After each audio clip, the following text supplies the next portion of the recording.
Nah, partisipasi pemilih untuk konteks di Sleman ini yang terendah. Oh, iya iya Di iya. pemilu tahun 2020 kemarin ini terendah. Terendahnya adalah partisipasinya untuk Sleman itu tahun pilkada kemarin itu 75,82%. Yang penting itu dalam politik itu ya, dalam politik ataupun pilihan itu kalau cinta itu ya jangan cinta mati. Ya, Nggak boleh cinta mati. nggak boleh. Bucin banget nggak boleh. Bucin itu nggak boleh Nggak bisa, banget. nggak bisa. Ya. Jadi kesalahannya itu adalah ketika orang sangat die hard ya, sangat cinta mati pada calon seseorang. Kalau memang grup RT-nya ya, grup RT-nya ngirim nih poster-poster. Ya, grup RT-nya nggak pernah ngomong soal politik ya nggak usah ngomong. Apa? Nggak usah ngeser-ngeser calon yang kamu sukai gitu loh. Beranda Sleman, berita dan pandangan Sleman. Pemilihan kepala daerah merupakan fondasi yang penting dalam sistem demokrasi kita di Indonesia. Dan pastinya sistem ini memastikan atau memungkinkan kita sebagai masyarakat atau rakyat memilih langsung siapa yang akan menjadi kepala daerah kita. Dari gubernur, bupati, dan sebagainya. Kali ini seru sekali. Beranda Sleman, berita dan pandangan Sleman, kehadiran narasumber kita. Beliau tentunya pakar di bidang ini. Kita akan sapa langsung, ada Mas Diasma dari Pusat Studi Pancasila UGM. Selamat siang, Mas. Selamat siang. Sehat? Sehat selalu. Iya, dari mana ini, Mas? Barusan, Mas? Dari UGM atau dari mana ini? Iya, tadi dari cek kaki kena ya accident sedikit lah. Nggak apa-apa. Yang penting tetap ini ya, pemilu damai. Nyambungnya ke sana ya kan, tetap nyoblos ya, Mas ya. Harus. Harus. Itu kewajiban setiap warga negara untuk memilih calon pemimpinnya. Ya, pasti. Dan ini kan kita di Beranda Sleman ada banyak Slemanis yang menyaksikan, Mas, dari rumah dalam panggilannya Slemanis ini. Betul. Oh, saya banget. Aduh. Tambah kalau saya pahit banget, Mas. Oh, ya pahit. Slemanis pasti juga bertanya-tanya, mungkin yang awam juga ya. Gitu.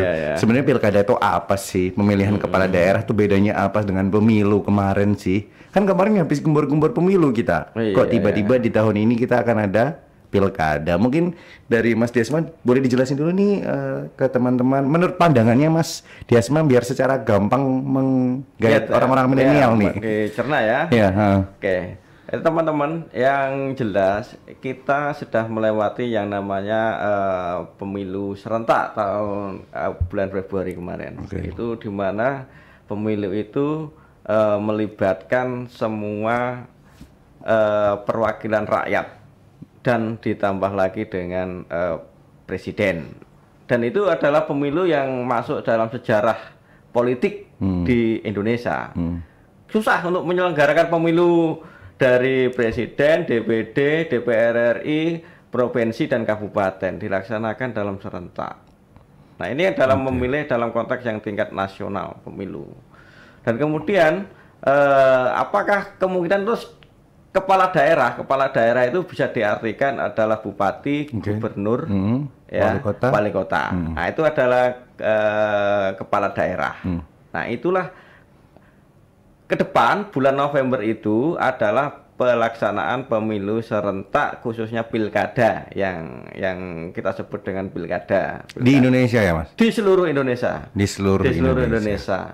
Nah, itu apa yang membedakan pemilu pilkada dengan pemilu 2000 sebelumnya itu 2024 kemarin bulan Februari itu yang membedakan jelas.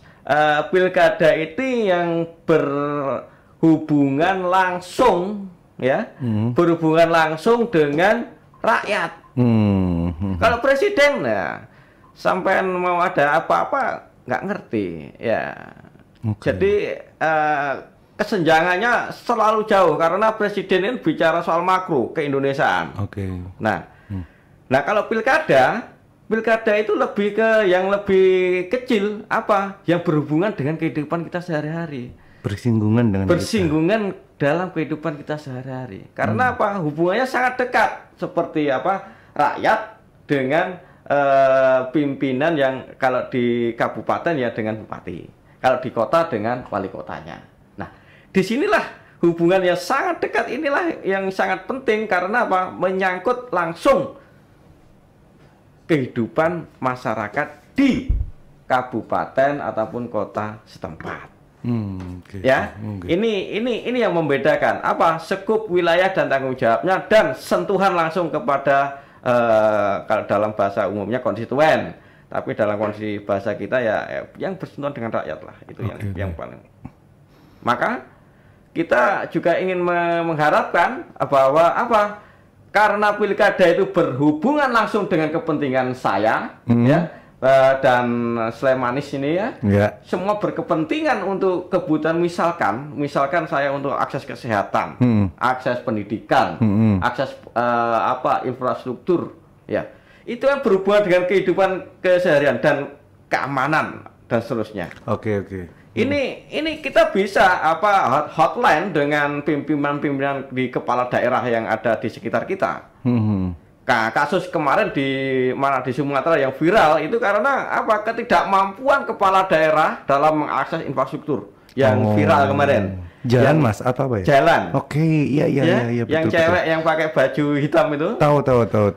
Nah, itu karena apa? Karena dia tidak ada ruang, ya, tidak ada ruang untuk mengekspresikan ke aspirasi bahwa ada hal yang berhubungan dengan tanggung jawab dari bupati ataupun wali kota setempat. Oke. Aspirasinya tidak bisa tersampaikan. Ketika aspirasi tidak tersampaikan, akhirnya apa? Yang membuat konten aja mandi lumpur.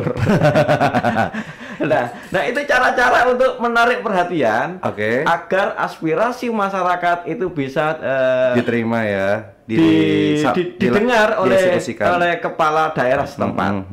Nah dengan begitu akhirnya muncul opini publik yang seperti kita lihat. Tapi kalau melihat dari hal itu kan berarti yang disampaikan Mas Jasmani Slemanis betapa pentingnya pilkada ini besok yang akan berlangsung ya Mas ya. Jadi jangan sampai kita melewatkannya. Nah, tapi kalau melihat di tahun ini Mas ada gejolak mungkin kesadaran masyarakat untuk ikut ambil bagian dalam pesta demokrasi ini. Iya. Dalam bahasa politik atau dalam kepemiluan itu disebut partisipasi pemilih. Ya. Partisipasi pemilih yaitu adalah keikutsertaan warga negara yang terdaftar di dalam pemilu. Dalam konteks ini adalah KPU, KPU provinsi atau dalam konteks dan juga di KPU di kabupaten.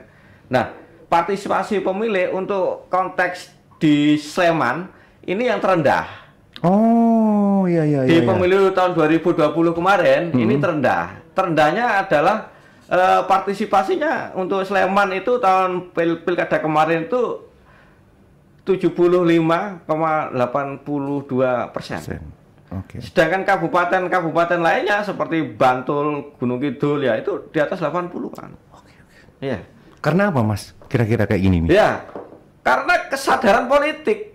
Mungkin semakin orang yang mungkin karena orang semakin nggak aware dengan desanya atau dengan kabupatennya, atau karena banyak orang yang karena dia kesadaran politik. Itu yang penting. Ya. Kesadaran politik itu menjadi sangat penting untuk untuk bicara partisipasi itu bicara ngomong legitimasi politik. Semakin partisipasinya tinggi, pemilihnya banyak, berarti keikutsertaan masyarakat di dalam memilih itu akan semakin baik. Nah, legitimasi kan kamu lebih percaya diri loh kalau yang memilih kamu lebih banyak. Betul. Ya kan? Nah, itu bicara soal legitimasi. Walaupun ya kalau calonnya 3, misalkan, misal calonnya ada 5, ya, calonnya ada 5. Ada 5 rata-rata semuanya ini yang dipilih siapa yang mendapat. Yang kalau dalam pilkada itu yang suara terbanyak. Betul. Kebetulan jalannya 10, 15 ya. 30 ataupun 30. Yang satunya 31% ya yang menang yang ini. Yang 70% kemana? Kan nggak milih ini. Dan ini yang terpilih. Nah ini ngomong legitimasi.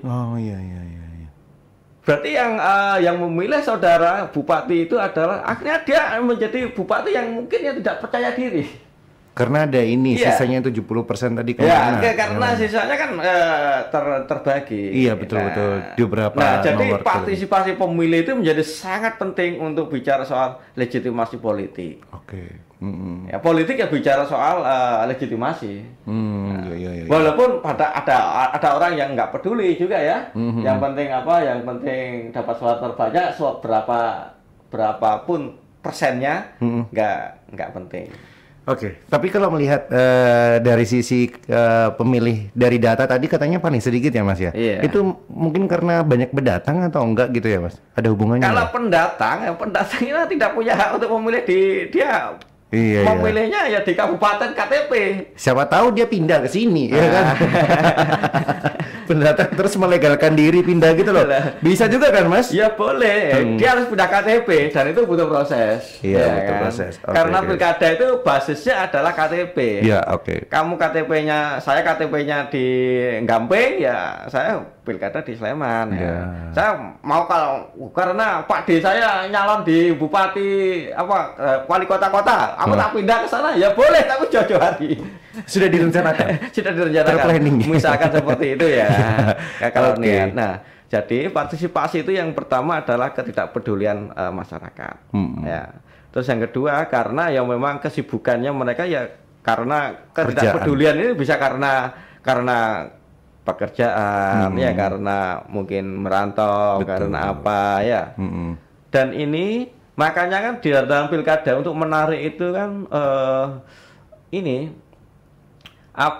dibuat hari libur juga supaya partisipasinya tinggi. Oke, paham. Ya kan? Iya. Kan banyak orang beralasan, ngapain aku datang ke coblosan kepala daerah? Hari ini saya ngarit lebih bermakna ya.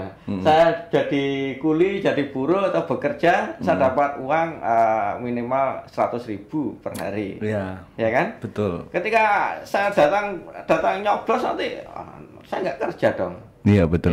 Ya pikiran pragmatis rakyat mungkin ada yang berpikiran seperti itu. Ya, itu faktor kedua. Faktor ketiga itu bisa saja calonnya nggak ada yang menarik. Bisa terjadi kayak gitu Loh, ya? sangat memungkinkan. Bisa. Ya. Tapi nggak menarik kan berarti subjektif tadi ya Mas ya, orang-orang ini Ya publik menilai Mas. Iya. Calonnya hanya itu saja ataupun apa kemarin ya seperti apa itu kan ada di beberapa tempat calonnya kan hanya calon satu ataupun kemudian calonnya hanya monoton dari itu saja ya. Itu kan sering terjadi di pilkada, akhirnya melawan kota kosong di masa lalu, ya kan? Melawan kota kosong, akhirnya apa? Kejenuhan rakyat memilih kota kosong. Oke. Itu sempat terjadi di dalam pemilu-pemilu sebelumnya. Karena apa? Calonnya nggak menarik, itu loh. Iya, betul. Ini terkait dengan obrolan calon yang tidak menarik gitu ya, Mas Dias. Kalau kita lihat makin kesini nih, money politik nih Mas, makin tinggi nggak sih kalau dari kacamata Mas Dias sebagai akademisi melihat beberapa daerah? Ya, yang namanya politisi itu pasti membutuhkan biaya politik. Ya, itu orang tidak bisa menutup mata. Ya, itu seperti orang ini ya, money politik itu kan apa ya? Orang yang orang seperti buang kentut ini loh. Oke. Orang bisa mencium aromanya, tapi kan nggak pernah bisa dibuktikan secara hukum. Iya, betul. Iya. Iya, kemarin pada waktu pilpres ataupun pileg itu kemarin ada aromanya. Ya, aromanya kuat sekali ya. Tapi nggak bisa dibuktikan di Mahkamah Konstitusi. Betul. Iya. Atau di bawah sudah seterusnya. Betul. Ya, itu menandakan ya memang ya ini wajar berarti Mas, kayak gini tuh wajar ya? Ya, nggak dalam boleh. setiap pemilu, pilkada gitu, nggak boleh Kalau sebenarnya. idealnya ya orang memilih itu karena kesadaran, bukan karena faktor uang. Oke. Ya kan? Tapi mau sampai turun-temurun akan selalu seperti ini ya Mas ya? Nah, jika kondisi politik yang liberal seperti ini ya, kompetisi bebas seperti ini, ya akhirnya kan kuat-kuatan modal. Betul. Ya. Iya. Ya contoh konkret untuk masang baliho itu tetap butuh Money, anggaran. betul. Ya, butuh anggaran. Iya. Terus apa? Ngumpulkan orang ya minimal kan ngasih apa wedangan. Iya, iya, iya. Ya kan? Minimal ini tidak ngomong money politiknya loh, ngomong Iya. cost politik. Iya. Cost politik. Oke. Iya. Biaya politik. Tetap ada. Iya. Ya Mas ya. Ya tetap ada ya minimal Anda pasang baliho itu kan ada anggaran. Ngumpulkan orang-orang untuk membantu ya minimal ada wedangan lah. Iya, benar. Minimal wedangan ya. Nah, karena pilihannya begitu liberal, kita kan sebenarnya sudah diingatkan oleh pendiri bangsa kita. Kita itu harus mencari demokrasi ala Indonesia. Apa tuh? Ya ini harus dicari oleh para ilmuwan dan para politisi. Dan ini hari ini belum ketemu. Oh, gitu. Karena apa? Kita tidak ingin mendirikan Indonesia merdeka. Saat itu Soekarno bicara seperti itu. Kita harus mencari demokrasi ala Indonesia. Nah, kita jangan capek demokrasi ala Barat. Ala Barat itu apa? Ingat revolusi Perancis, ya. Revolusi Perancis itu para bangsawan, para elit itu karena resourcesnya terbatas, dia menggulingkan raja. Menggunakan siapa? Kekuatan rakyat. Iya. Ya. Ketika karena apa? Akses ekonominya akan terganggu karena kedaulatan ada di tangan king ya, raja.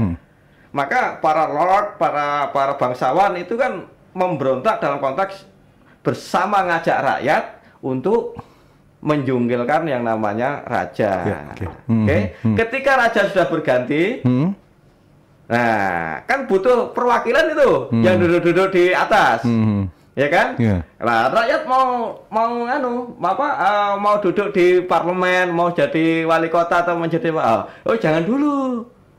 Ya, yang duduk yang para bangsawan ini, yang punya uang, ya. Karena ya itu tadi untuk pasang baliho, pasang berita masih butuh anggaran, kos politik. Kos politik, rakyat. Kamu nggak punya kos politik. Iya, paham. Ya? Ini menarik sekali ya, Mas Dias ya. Jadi berangkat dari demokrasi yang revolusi Prancis itu kita bisa melihat akhirnya kos politik siapa yang bisa menang, yang punya modal. Betul. Jadi itu jawabannya. Saya juga tadi menyimpulkan bahwa berarti ini ya Mas ya, punya modal itu juga harus ya untuk menuju ke tahta tersebut. Genetik politik liberal ya. Dalam kondisi genetik ya, ini genetik ya, bawaan bayi ketika dalam demokrasi yang liberal seperti ini, ya adalah kekuatan modal yang sangat berpengaruh. Kalau di Jogja sendiri, menurut kacamatanya Mas Dias besok nih di akhir tahun yang akan terjadi, peningkatan kesadarannya makin tinggi nggak nih dari Jogja nih? Ya. Saya katakan tadi tergantung figur yang akan mencalonkan. Oke. Kalau calonnya itu menarik, pasti akan tumbuh kesadaran orang. Ya, tapi kalau calonnya tidak ada yang menarik ya akan tetap biasa-biasa saja. Dan itu ya tetap landai-landai saja orang yang penting menggugurkan persyaratan. Ya. Tapi dari periode ke periode, kalau dari kacamatanya Mas Dias tuh makin meningkat gak di sini Mas?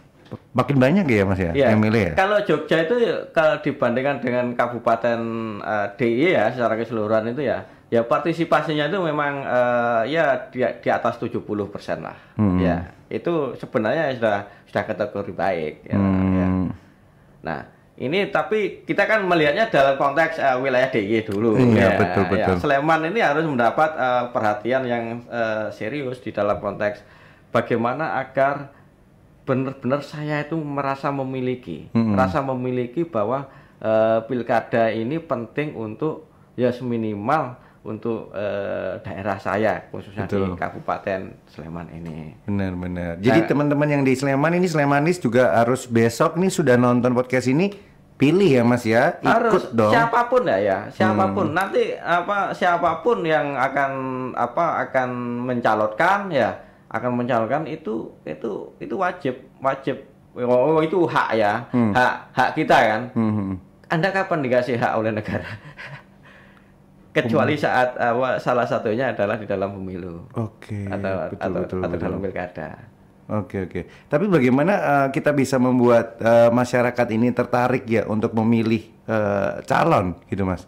Ya. Kepala-kepalanya masing-masing ini. Selain mungkin dengan cara yang tadi Mas, ada ide dan pandangan dari Mas dia sendiri nggak? Ya, itu memang harus ada satu kreasi dari KPU khususnya ya. Penekanannya adalah KPU. Bagaimana KPU itu bisa, karena ini tugas KPU. Bagaimana bisa meningkatkan partisipasi publik yang ada di masyarakat. Misalkan KPU harus bekerja lebih keras untuk membuat sosialisasi ya, dan mendata dengan sebaik-baiknya mungkin dan mengajak setiap warga ya. Jangan sampai ada yang ketelingsut, ya. Jangan sampai ada yang terlupakan ataupun orang yang sebenarnya ingin mendaftar, tapi karena dia kan orangnya sudah wes lungo atau orangnya sudah sepuh, paling toko yang TPS akhirnya lupa untuk Oke. Jadi tidak boleh dinihilkan setiap warga negara yang ada di wilayah itu, tidak boleh, semuanya punya hak yang sama. Ini keistimewaan sebenarnya. Tadi kan sempat singgung nih KPU Mas, dan Slemanis kita pasti dengar juga banyak banget, pasti Firman juga yakin kalau sering dengar KPU Bawaslu gitu ya. Iya. Kalau kita boleh diceritakan sebenarnya beda tugasnya apa sih Mas? Ya, mereka kalau ini? KPU kan tugasnya panitia penyelenggara ya. Panitianya ya. Sampai sebagai panitia ya, panitia penyelenggara mulai dari pendaftaran sampai hari selesai. nanti selesai. Nah, sedangkan Bawaslu itu adalah pihak yang mengawasi pelaksanaan. Jadi misalkan dalam pendaftarannya loh, ini kok ada yang misalkan Firman tidak didata, kamu bisa lapor dan ini bisa menjadi temuan dari Bawaslu, ya, karena ini hakmu. Jadi tugasnya Bawaslu adalah melindungi kedaulatan rakyat, memastikan setiap warga negara itu terdaftar sebagai calon pemilih. Ya itu untuk membedakan antara KPU dengan Bawaslu. Oke. Jadi kalau misal tadi sudah disampaikan terkait dengan bagaimana nanti mungkin tugas KPU untuk partisipan ini menjadi lebih tinggi ya Mas ya, dengan cara-caranya gitu. Kalau menurut pandangannya Mas Dias juga nih, di era-era seperti ini kan kita sudah masuk di 5.0 ya Mas ya. Penting atau perlu atau tidak adanya calon-calon kepala yang menjadi salah satu perwakilan dari generasi milenial. Jadi calon-calon muda begitu Mas. Ya, saya rasa hari ini pemilih terbanyak ya memang generasi muda ya. Oke, kita mengharapkan yang namanya generasi muda itu ada keberanian untuk mencalonkan. Tapi ya kembali lagi ya, modal sosialmu apa, modal politikmu apa, ya kan? Ya ini yang terjadi seperti itu.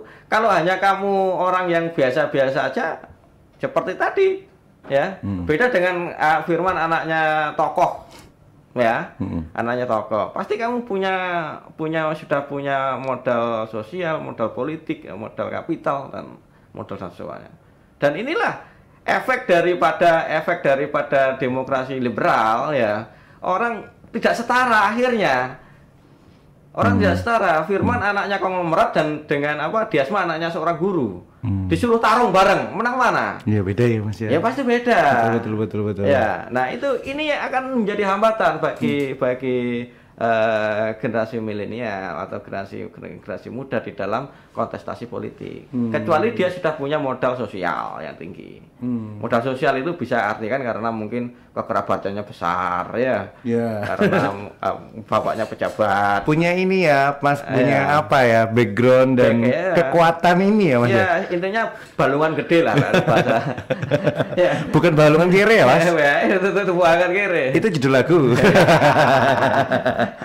Jadi memang ini sih tergantung lagi nanti ya. Iya, ini karena pilihan konsep politiknya seperti ini. Tapi kalau masyarakat sudah sadar, ya partai politik tersadarkan, Firman orangnya baik, ya merakyat, disenangi banyak orang, ya pasti kamu akan populer. Iya kan? Betul, betul, betul. Kamu populer walaupun saya anaknya apa? Saya anaknya konglomerat, ya walaupun saya uangnya banyak, tapi kalau Firman memang dekat dengan rakyat, ya Firman akan dipilih. terpilih. Iya, betul. Ya. Itu juga bisa ya, Iya, pendekatan sangat seperti itu ya. Oke. Ya, Tapi kecil. memang iya. Lah terus ngopo diomong ke? bisa ya. Bisa. Tapi memang itu tuh ya emang kayak gitu Mas. Iya. Baik dekat dengan masyarakat, lagi lurus ya kan ya. Memang nasionalismenya juga tinggi, pasti terpilih. Cinta masyarakatnya tinggi, dia sangat disenangi masyarakat lah. Tapi kecil. Iya benar sih benar. Terus kalau kita melihat nih Mas Firman di satu keluarga, mungkin teman-teman saya manis juga gitu ya, dalam satu atap nih, dalam satu rumah, tapi kita beda pilihan. Itu fenomena yang biasa aja. Tapi cara menanggapinya atau kita mengatasinya gimana ya Mas? Karena kadang tuh sebagai pemilih ya, kita ngobrol nongkrong sama bestie atau sama keluarga, beda pilihan, nanti udah ada sesuatu gini nih. Iya, gesekan ya, semacam cemberut-cemberutan gitu ya. Iya. Yang penting itu dalam politik itu ya, dalam politik ataupun pilihan itu, kalau cinta itu ya jangan cinta mati. Ya. Nggak boleh cinta mati. Nggak boleh. Bucin banget nggak boleh. Bucin itu nggak boleh banget. Nggak bisa. Ya. Jadi kesalahannya itu adalah ketika orang sangat die hard ya, sangat cinta mati pada calon seseorang. Padahal politik itu dinamis. Ya. Iya benar sih, ngikutin terus ya. Dinamis. Hari ini saya bermusuh dengan Firman, tapi besok aku ke Kancan itu. Bergandengan tangan toh. Ini lagi nyindir apa gimana Mas? Jadi ya memang jadi ada yang namanya panggung depan dan panggung belakang dalam dunia politik itu. Nah, yang dilihat oleh rakyat itu kan panggung depan.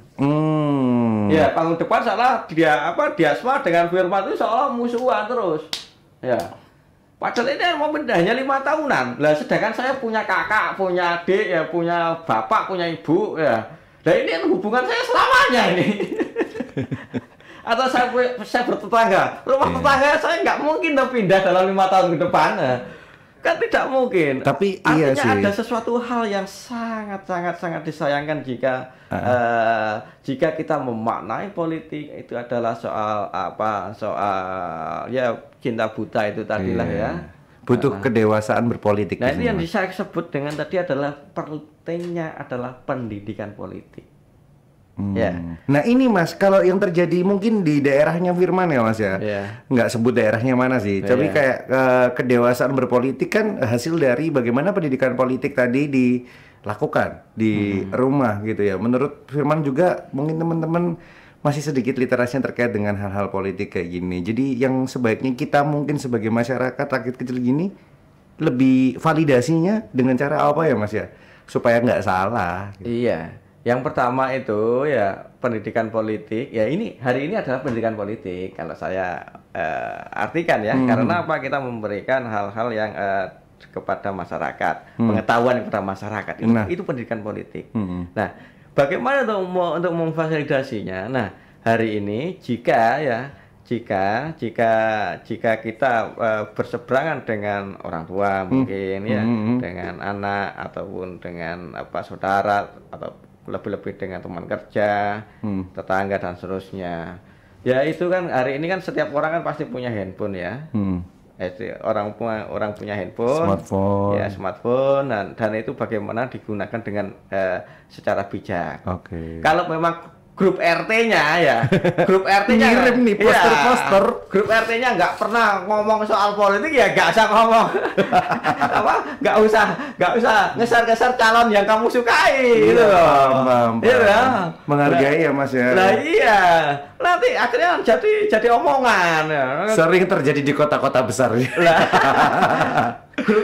Grup keluarganya nggak pernah ngomong tentang politik, nggak pernah politik. Tiba-tiba saya suka dengan calon yang saya senangi, akhirnya saya ngomong. Sedangkan Pak D saya punya preferensi politik yang berbeda. Nah, ini kan jadi masalah nanti. Oke. Cukup baik ini ya. Ini pendidikan paling little ini ya. Jangan sampai terjadi kayak gitu ya. Jangan ya. Ini contoh ya. Bagaimana kita gunakan smartphone itu dengan cara. di media sosialmu secara pribadi, ya nggak masalah. It's okay. It's okay ya. It's your choice ya, Ya, kan? kamu punya Twitter, punya Instagram, kamu promosikan pada orang lain, ya nggak masalah. Ya. Tapi ketika di dalam ruang publik, ya taruhlah WA group itu ruang publik ya, karena banyak kepala, banyak kepentingan ya. Nah itu ya direm saja. Ya tidak perlu, karena persaudaraan kita, pertetanggaan kita itu lebih lama. Tapi justru banyak yang melakukan ini tuh malah kalangan orang dewasa menurut Firman, Mas. Bapak-bapak, ibu-ibu. Ya mungkin bisa saja itu mungkin gabut ya. Sharing, kirim. Iya. Karena mungkin kalau Firman lihat anak-anak muda sekarang tuh kayak ya udahlah gitu loh, Mas. Iya. Ya mungkin 1, 2, 3 ada, tapi nggak yang terlalu, apalagi Gen Z. Aduh. Iya. Iya kan? Justru kalau yang kedua-duanya itu berbahaya. Ketika Gen Z tidak punya kepedulian itu malah bahaya. Malah ngeri lagi ya. Ya, karena apa? Misalkan calonnya itu adalah yang orang yang punya attitude yang nggak bagus misalkan lah ya. Tapi nggak ngerti, minim literasi, terpilih ya, Mas ya. Terpilih Oke, ya. paham. Itu nggak bagus. Jadi nggak ya kita jangan sampai ketika orang punya attitude yang kurang baik ya luweh lah. Ya. Tadi juga disampaikan itu yang pertama. Terus yang kedua yang terlalu over yang generasi orang-orang tua tadi ya. Iya. Ya itu ya karena minim ini ya, Mas. Pendidikan politik tadi. Pendidikan politik penting. Oke. Jadi kita juga saling menghargai satu sama lain lah ya. Ya kan punya pilihan sendiri, caranya juga masing-masing ada gitu. Mas, ini tadi kalau kita lihat kan teman-teman Slemanis supaya nantinya pemilu pilkada besok itu lebih damai, lebih ayem tentrem, lebih tenang. Atau menurut Mas Dias ada nggak gambaran apa yang harus terjaga dan diadakan nih supaya besok tuh semuanya jalannya oke-oke aja gitu, Mas? Iya. Yang pertama ya, agar kita harus lihat visi ke depan. Ya, kita punya Pancasila. Ya, tujuannya apa? Masyarakat adil dan makmur. Ya, semua orang terlindungi ya. Semua orang bisa hidup berdampingan secara damai. Ya. Semua orang bisa masyarakat terlindungi, bisa mendapat akses pendidikan yang baik, mendapat kesejahteraan dan seterusnya. Nah, ketika itu ingatlah jika ada hal-hal yang seperti itu, ingat tujuan bernegara kita itu apa? Tujuan kita bernegara itu apa? Ya tujuan kita adalah menciptakan masyarakat yang adil dan makmur.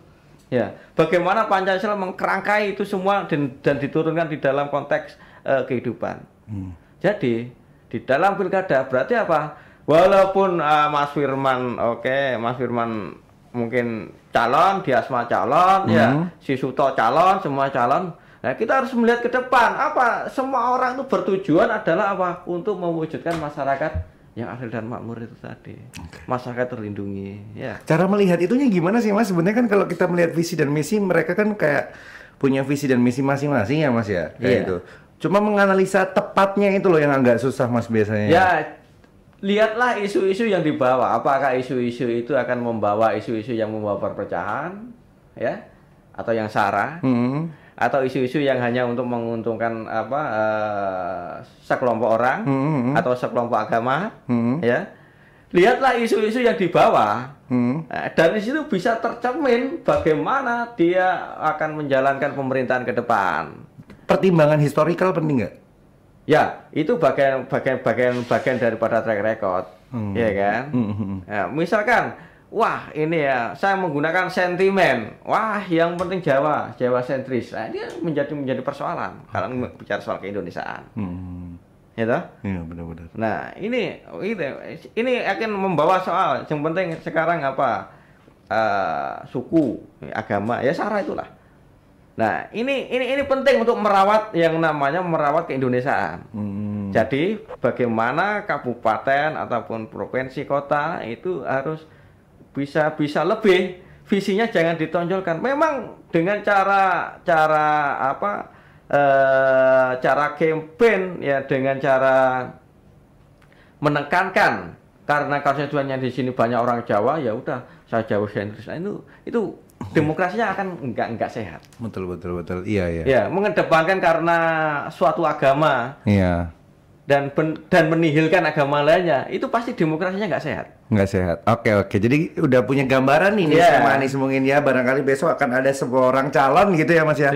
Yang akan seperti itu, yang mungkin bisa menjadi pertimbangan lebih lagi gitu ya. Itu kepada pemilih. Ya, ingatlah, negara ini didirikan oleh semua orang. Ya.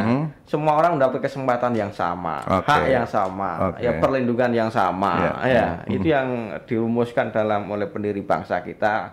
Cantumkan dalam Pancasila, diterjemahkan dalam Undang-Undang Dasar ya, dan diterjemahkan dalam undang-undang yang lebih rendah, Perpres sampai peraturan. Kalau hierarki kebijakan itu kan yang jelas mulai dari mana? Dari